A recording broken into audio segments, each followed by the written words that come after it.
Well, you've heard that phrase, an apple a day keeps the doctor away, and it turns out it's not half wrong. A new study says that the soluble fiber in apples reduces inflammation that's associated with obesity and strengthens the immune system. This morning, Mark Mincolla joins us to explain why apples should be a part of everyone's daily diet. You know, you talk about the fact that eating apples and this soluble fiber actually changes the personality. Changes the personality of our cells from inflammatory, angry inflammatory cells to healthy anti-inflammatory cells. And why is that so important? When we're talking about inflammation, what does that do in the body? Well, when you think about it, we used to think inflammation was an achy shoulder. Right. Inflammation now is identified as literally causing 72% of all disease. So some cancers, heart disease, so many problems are directly associated with this chemistry change in our body that's really hormonal, Lily. And a lot of the inflammatory hormones are from bad fats. So this fiber kind of wraps around a lot of these bad fats, pulls them out of the body, and in so doing creates an anti-inflammatory state. Fascinating. Tell me a little bit about how it is that they conducted this study. How do they know that it works this way? Well, this is one study that took mice and took one group of mice and basically gave them the pectin. They were both fed the same calories, the same amount of food, the same diet exactly. And then what they did is they sort of intentionally infected them. And the fiber eaters healed much quicker, showed much more immunity, and much less inflammation. Now, since this one just kind of looked at apples, are there other places? Is it just all soluble fiber that will do this, or is there something special about the apples in particular? Well, soluble fiber is a real dense fiber. And, you know, apples have among the better, denser fibers.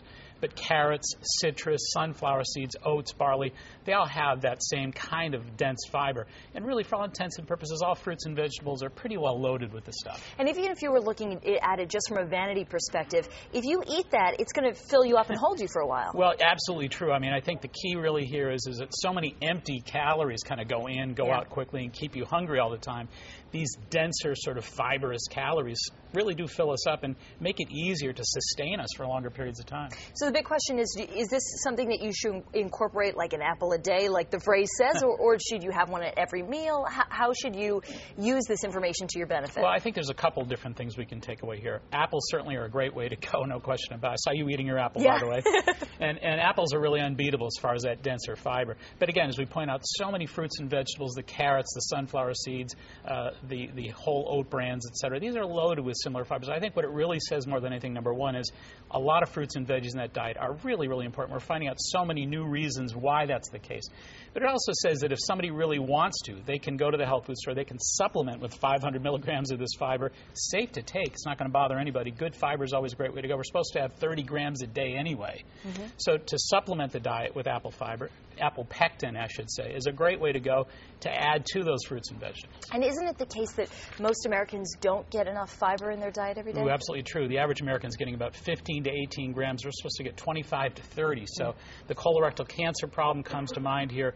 Really important to get that good soluble fiber. How else can you reduce inflammation? We've talked about this a little bit before, but you talk about healthy fats and that sort of thing. Where else can you find sources of anti-inflammatory foods and supplements? Right. Well, it's not only a matter of pulling the bad inflammatory fats out like we're talking about today. It's also a matter of getting the good anti-inflammatory fat levels up. We know fish oils are going to get that done. Flax oils are going to get that done. Flax seeds, a lot of folks are using flax seeds in their salads and whatnot. So flax, fish, real great way to do it. Mark, thanks for joining us this Thanks so morning. much. MaxHealing.com is the place to go if you want to know more information. We'll be